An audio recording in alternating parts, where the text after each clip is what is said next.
Mais qu'est-ce qu'il fait là? Mais je pensais qu'on faisait une vidéo sur les nouveaux Lego Star Wars là, en exclusivité.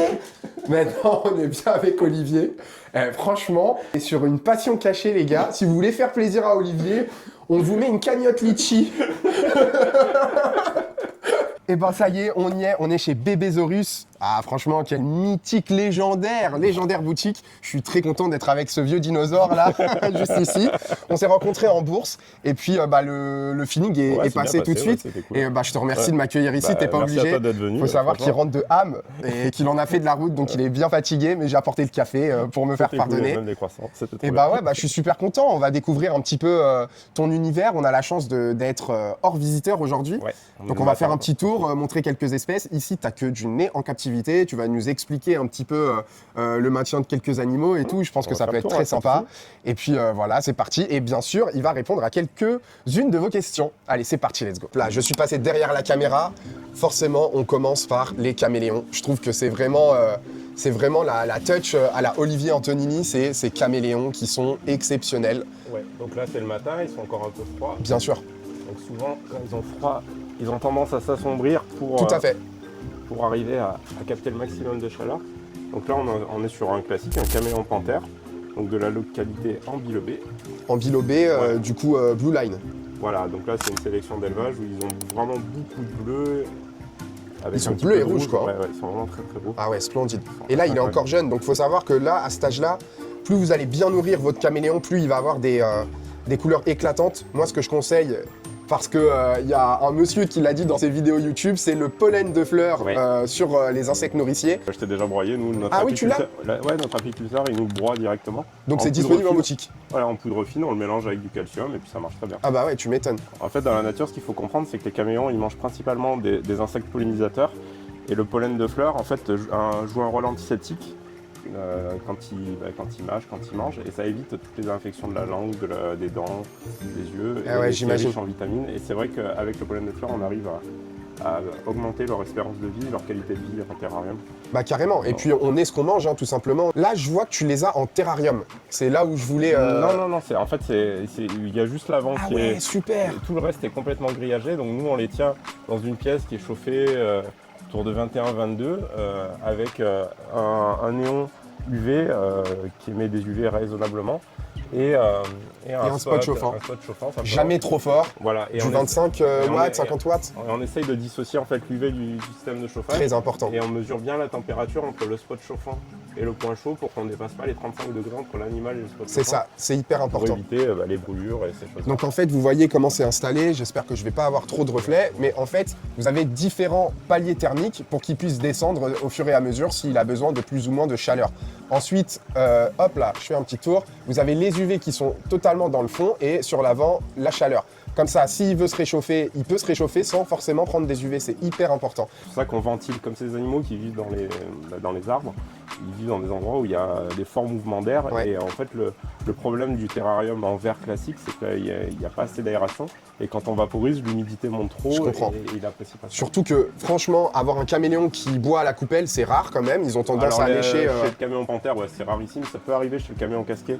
Parce que dans la nature, il vit dans des wadis où il peut y avoir des flaques d'eau. Ils vont boire l'eau. C'est On souvent les appelle- aride, hein, l'environnement, on se rend pas compte. Du casqué, mais bon, le panthère, non, il va vraiment aller boire l'eau. Donc en fait, là, il a une cascade artificielle, Ouais, mais ça, vous on l'a pouvez mis en très plus. bien Non, l'utiliser. mais on vaporise en plus manuellement et on leur donne à boire au goutte à goutte manuellement. Ça, c'est Ok, important. essayez de bien se renseigner avant de prendre ces animaux. Je sais que ce sont des animaux exceptionnels, que ça soit physiquement ou par l'intérêt du comportement. Mais voilà, c'est des animaux d'observation, c'est pas des animaux qui se manipulent comme des chats. Et surtout, renseignez-vous sur leurs besoins spécifiques parce que, comme je vous ai dit, c'est asymptomatique et après, c'est foudroyant. Je dis toujours, le caméléon, c'est facile à élever, mais c'est pas adaptable. C'est-à-dire que si on le maintient dans des conditions qui ne sont pas adaptées, son moyen de communiquer, c'est de mourir rapidement. Donc c'est un peu pénible comme moyen de Et ouais. communication. Puis ça vit pas Ouais, suffisamment ouais. Mais longtemps par contre, pour. quand on le tient dans des conditions adaptées, c'est très, Ah, c'est splendide. c'est très robuste, il y a zéro souci. C'est tout va splendide. Waouh, c'est génial. On se rend pas compte, mais je vais vous mettre mon dos à côté. Il est rikiki. Et ça, c'est une femelle, Olivier? bien. Non, c'est un jeune mâle de la localité d'Ozidé. Ah, donc il va devenir full bleu. Ouais. Alors, Ils peuvent devenir, selon les souches, bleues ou vert turquoise. Un petit bébé. Ah oui, t'es pas content. Voilà.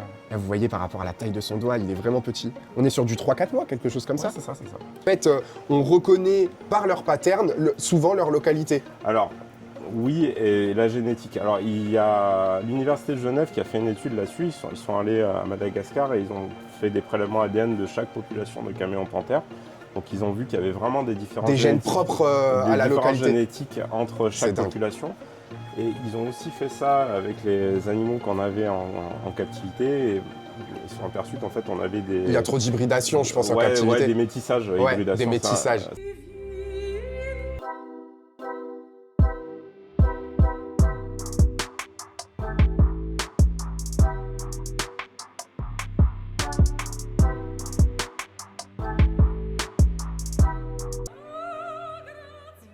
De voir vraiment un spécimen exceptionnel, splendide. Son marquage est magnifique, hein, la répartition entre le noir et le jaune. On est bien sûr sur du résine Jerry. Tu dis résine Jerry, résine Jerry? Effectivement, il faudrait dire raisin Jerry normalement. Résine Jerry. Raisin Jerry. C'est un Allemand ou un Hollandais, je crois? Non, c'est un Allemand, en plus je l'ai rencontré. Donc... Ah ouais. Et en fait... Maintenant, monsieur Reisinger est décédé, c'est son fils qui a repris l'élevage. Paix à son âme, mais en tout cas, il a donné son nom à l'espèce la plus magnifique. C'était un très bon terrariophile qui s'était aperçu que lors des importations, c'est lui qui m'a raconté ça, il y avait, parce qu'ils étaient importés avant sous le nom de Prasinus. Oui, et il s'était aperçu. Donc c'est le gros complexe, en fait, c'est la grosse famille des varans arboricoles. Et il s'était aperçu qu'il y en avait qui étaient différents, et il avait signalé ça, et du coup, quand ils ont décrit l'espèce, ils ont donné son nom. Après sa mort? Non, ça va alors. Il a pu se régaler un minimum. Là, on est sur des dragons australiens. Dragon d'eau australien, ouais. Un lézard mythique.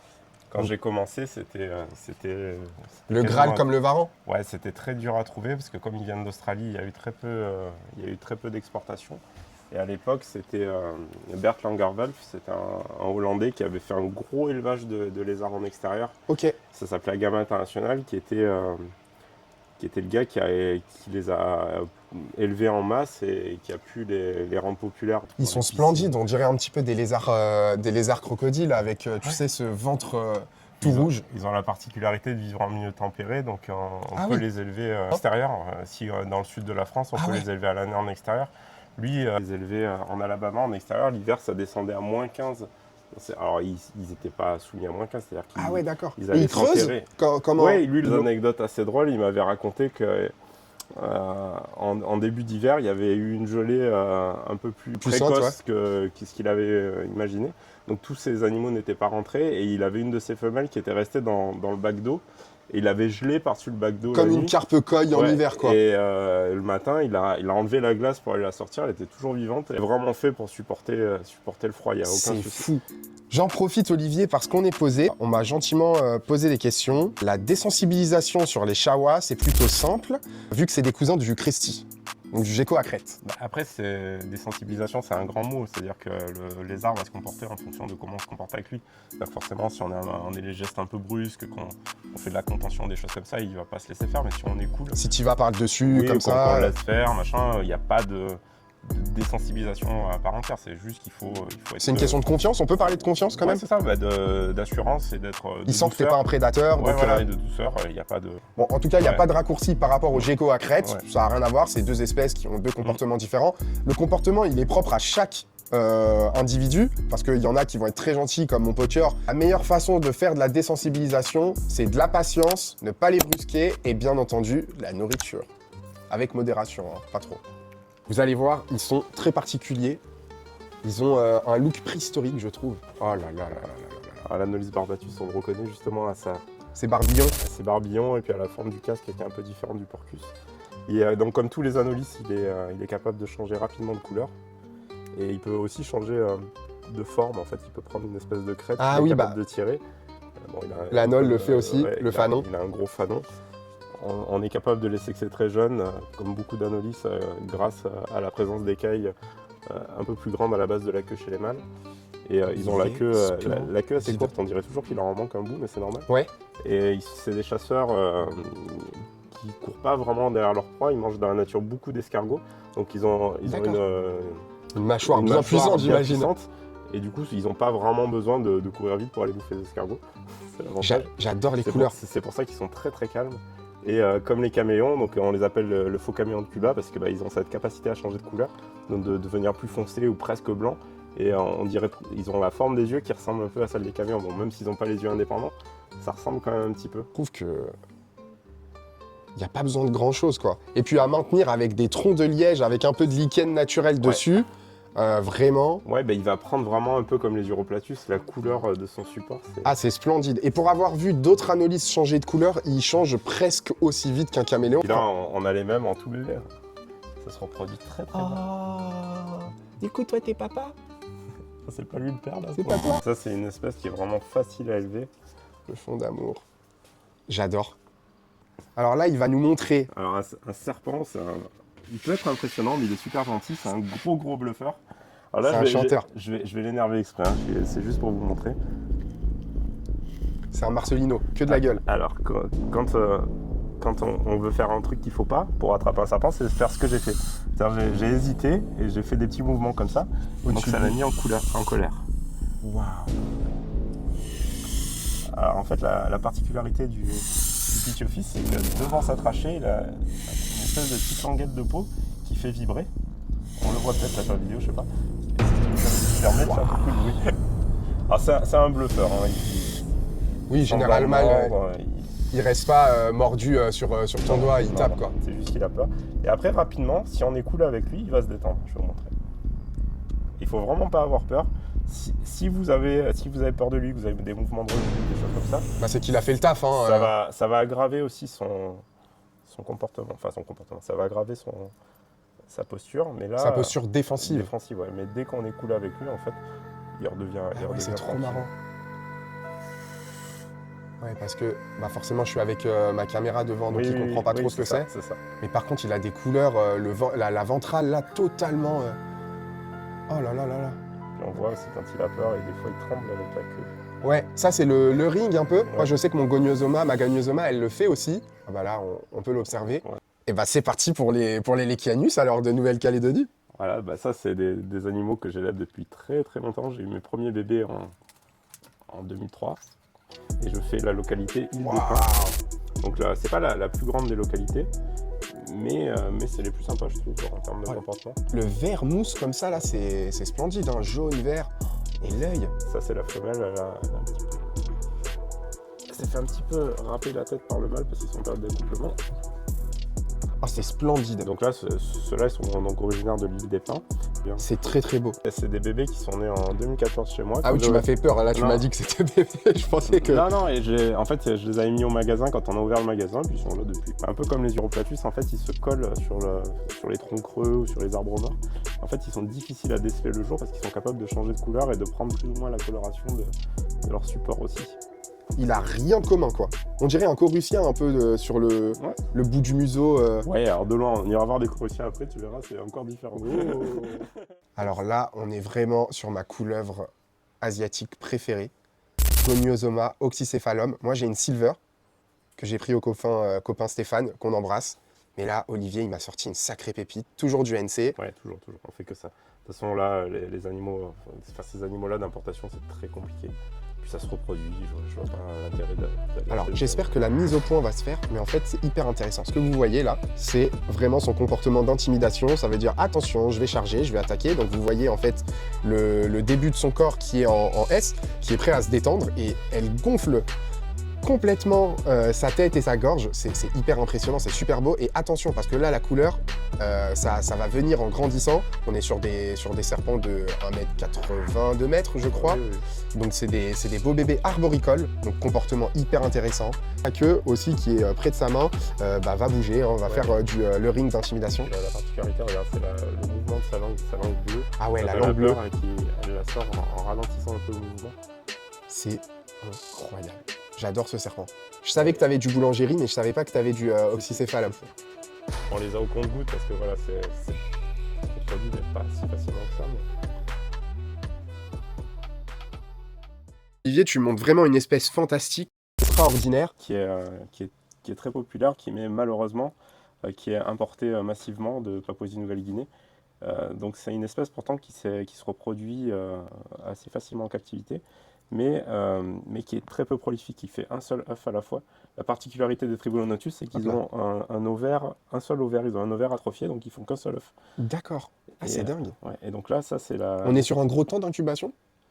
c'est 2 mois à peu près. 2 mois. Et puis si on laisse incuber à l'intérieur du terrarium, en fait, le petit a des interactions avec sa mère, comme souvent avec les 5. Ah, donc faut les laisser Ouais, un petit peu. et quand ils naissent, en fait, le Gracilis, il a la tête toute orange, le bébé. L'autre espèce, le Novae qui, Ouais, c'est mon préféré. ouais, Il est sous-coté, je trouve. ouais, c'est vrai, c'est vrai. Et lui, il a la tête blanche quand il naît. Et là, il est à l'âge où il commence à prendre l'œil, le pourtour de l'œil rouge. Il l'a pas à la naissance. C'est extraordinaire. Donc ça, c'est comme pareil, espèce. c'est des animaux qu'on a vraiment au compte-gouttes, vu que C'est du nez en c'est du captivité. nez en captivité. On les a par 1, 2, 3 maximum, qu'on a très peu. Si Donc- vous trouvez quelqu'un qui vous propose des soi-disant nés en captivité, qui en a 20, 30 de toutes les tailles, C'est impossible. impossible. Et du coup, on peut justifier le prix aussi parce que bah, ça coûte un petit peu plus cher. Mais c'est pour une raison. Oui, Faut pas se leurrer. oui, Hein. bah, c'est des animaux d'élevage, donc ça a un coût. Et puis la qualité, comme tout, ça a un coût. En plus, il faut savoir que c'est des animaux qui sont assez timides. Oui.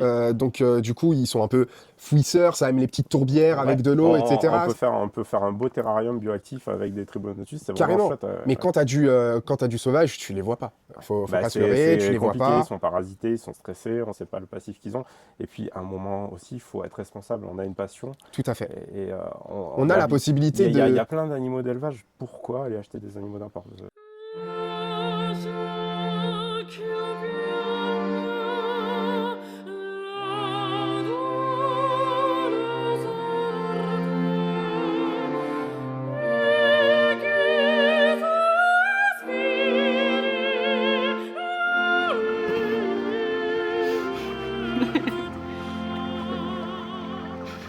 C'est un arboricoles endémique des îles Salomon qui vit a priori très longtemps, peut-être 80 ans comme les 5 à langue bleue. Ça t'enterre total. Ah ouais, les Tilica giga, ça vit 80 ans? Ouais, a priori, oui. Bah là, de toute façon, la preuve, hein, moi, le premier que j'ai acheté, en 95.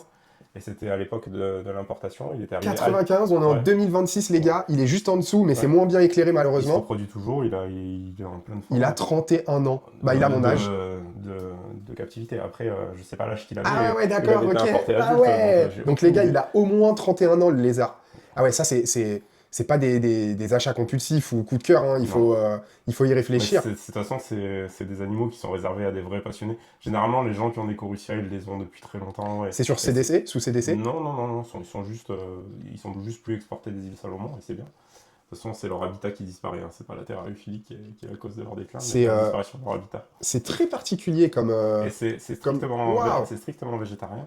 Et la particularité, c'est que la femelle fait 1 ou 2 bébés. Alors les nôtres, là, ils ont toujours fait qu'un seul bébé, tous les 1 ou 2 ans, et elle s'occupe pendant 1 an de son petit. Il y a vraiment des soins, elle protège son petit. Et D'ailleurs, ça, c'est comment chez les 5, comme tu me disais tout à l'heure ouais, avec mais chez eux, le 5 crocodile? c'est vraiment démultiplié. C'est-à-dire que quand elle fait un petit, on voit la femelle change carrément de comportement. Ouais, elle devient très. Ouais. Hyper protectrice, on peut plus approcher. Comme les crocos, un peu. Ouais, c'est ça, mais Je sais qu'ils maternent sauf que énormément. là, ça dure une bonne année, quoi, le comportement. C'est dingue. Alors ça a les membres très, très musclés, et en fait, ils appellent ça le monkey tail skink. Ah oui, c'est ça. C'est le 5 à queue de singe, parce qu'en fait, il a la queue préhensile et il est capable de se tenir juste par sa queue. Ah ouais, mais totalement, quoi. Alors là, il t'accroche bien, j'espère qu'il va pas te charcler les Oui, les bah, doigts. c'est juste qu'il a beaucoup de puissance et des griffes très acérées pour s'accrocher à son support. Donc là, on a un couple qui a fait un petit l'année dernière. Donc là, la femelle est encore un peu protectrice. Ah bah carrément, elle se met totalement devant le terrarium. Il y a le petit qui est au fond là-bas derrière. Et ouf, parce que c'est très peu commun chez les reptiles de manière générale. Oui, Les crocodiliens le font un petit peu à la naissance. C'est ça, les premiers temps, le temps qu'ils deviennent autonomes. Mais là, en fait, c'est des animaux qui vivent en famille, en groupe. Et ils se protègent, ils font pas beaucoup de petits, mais la stratégie, c'est que le peu de petits qu'ils font, il faut leur donner un maximum de chances de survie. C'est un peu comme c'est les incroyable. êtres humains, quoi. Et c'est lesquels les 5 qui mangent que des escargots? Ah, c'est les Gérardis, mais ceux-là, c'est encore une autre galère, mais je Ah ouais. sais pas de ceux-là. Ok. Donc là, c'est un iguane albinos T+, donc on entend souvent des bêtises sur Internet, comme quoi les iguanes albinos, ils se développent pas, ils restent petits. Bah, vous voyez un peu la taille, là, on a un couple. C'est des modes thaïlandaises, j'ai l'impression, où ils font de la sélection sur des petits gabarits. Ils viennent de Thaïlande. Hein, Ah ouais. Ouais. Et en fait, c'est juste souvent des conditions de maintenance qui sont simplement inadaptées. Les gars, je vous assure, il est immense. Ouais, il est vraiment très très gros. Ouais. J'en ai jamais vu d'aussi grand, je crois. Et il est magnifique. Est-ce que au niveau de la sociabilisation avec son humain, on va dire, il y a il y a un vrai changement au fait qu'il soit albinos? Alors ça dépend en fait dans les formes d'albinisme. En captivité, on trouve deux formes. On trouve la forme T+, tyrosinase positive, donc qui synthétise une partie de la mélanine, comme celui-là. Donc lui, il voit très bien, et donc du coup, il a le même comportement qu'un iguane classique.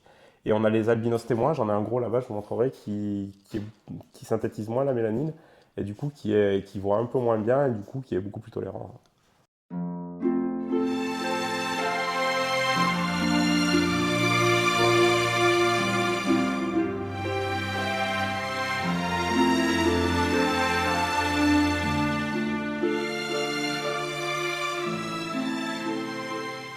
Il m'a dit, c'est quoi la question? On ne triche pas chez Marcelino. Donc la question, c'est on m'a demandé si on pouvait maintenir des équestries potiors en flexarium. Bah, tout dépend de la pièce. Après, les postures, ça a quand même besoin de pas mal d'humidité, donc je pense pas que ce soit la meilleure solution. Moi, je les tiendrais plus dans un terrarium comme Fermé, fermé, humide, avec une bonne aération sur le dessus, mais pas un truc complètement ventilé. C'est vrai que mon anolis, j'arrose tous les jours. Ouais. Un petit peu le soir, tu vois, et après... la journée, ça va, il aime bien lézarder à la chaleur. Mais après, tout dépend aussi de la pièce. C'est-à-dire que si c'est dans une serre, quand il y a une humidité, ou dans une pièce d'aquarium où c'est très humide, bon, pourquoi pas le flexarium, je pense que ça marcherait, mais dans une pièce d'habitation sèche, je suis pas sûr que ça soit le meilleur truc. Plus ce genre de questions, c'est hyper subjectif. Ah, coucou Anaïs. Anaïs qui fait semblant de travailler. Non, mais c'est hyper subjectif parce que en fonction si vous avez un terrarium bioactif ou non, vous n'avez pas la même hygrométrie parce que si vous avez des plantes, etc., forcément, il faut les arroser souvent et en plus de ça, elles vont retenir de l'humidité dans le terrarium. Donc c'est vraiment propre à votre lieu de vie ou leur lieu de maintien, s'il fait chaud dans la pièce, etc., suivant les animaux. Et comme je dis toujours, c'est observer ce qui se passe avec vos animaux. Si vous voyez que ça fonctionne, eh ben c'est très bien, un truc qui fonctionne, on ne change pas. Si vous voyez que l'animal, ça va pas, qu'il est un peu déshydraté, des problèmes de mine, machin comme ça, c'est que c'est trop chaud. C'est que ça va pas. Et n'oubliez pas, la patience, c'est la clé de la passion. Prenez votre temps, regardez vos paramètres avant d'acheter l'animal. Vraiment, faites tourner 1 mois, 2 mois s'il le faut. Comme ça, vous êtes fixé par rapport à vos températures. Et attention, c'est pas parce que au mois de janvier, ça faisait ça qu'on vérifie plus. En fait, forcément, il y a des saisons. Donc l'été, il va faire plus chaud. Donc on peut diminuer un peu le point chaud, etc. Donc vraiment, renseignez-vous, prenez votre temps et faites ça bien. Et après, regardez-moi ça, c'est que du kiff. Sur ces belles paroles avec Sœur Anaïs. Bon, Marine, viens. Si, viens, Marine. Marine. Est-ce que vous l'entendez chanter de temps en temps quand elle a ces trucs comme ça? Non, j'aurais bien aimé. Vérifie aux caméras, moi je suis sûr qu'elle doit se taper des...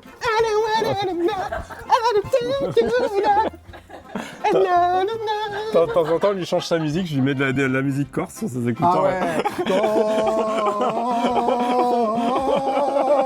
Corsica. Je le fais bien ou pas? C'est pas mal. Il y a un truc, hein. Ah, c'est toi qui chantes, sérieux? Bien sûr. Et il fait même la traduction. De la Corse. Oui, on va dire ça. On va dire ça. Oui, merci à Anaïs d'avoir participé à cette vidéo. Voilà, Corsica, ça veut dire Corse. Voilà. Là, on a fait avancer la terrariophilie, mais comme never. Hein? Anaïs, t'as d'autres choses à nous dire comme ça? Comment? Eh ben, le nouveau boys band qui est là pour vous. Merci d'avoir regardé cette vidéo. Merci à toi, merci Olivier. à toi, j'ai passé un moment exceptionnel.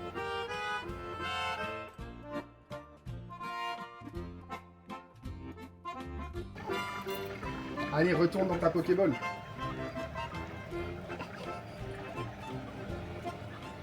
C'est bon? Ouais.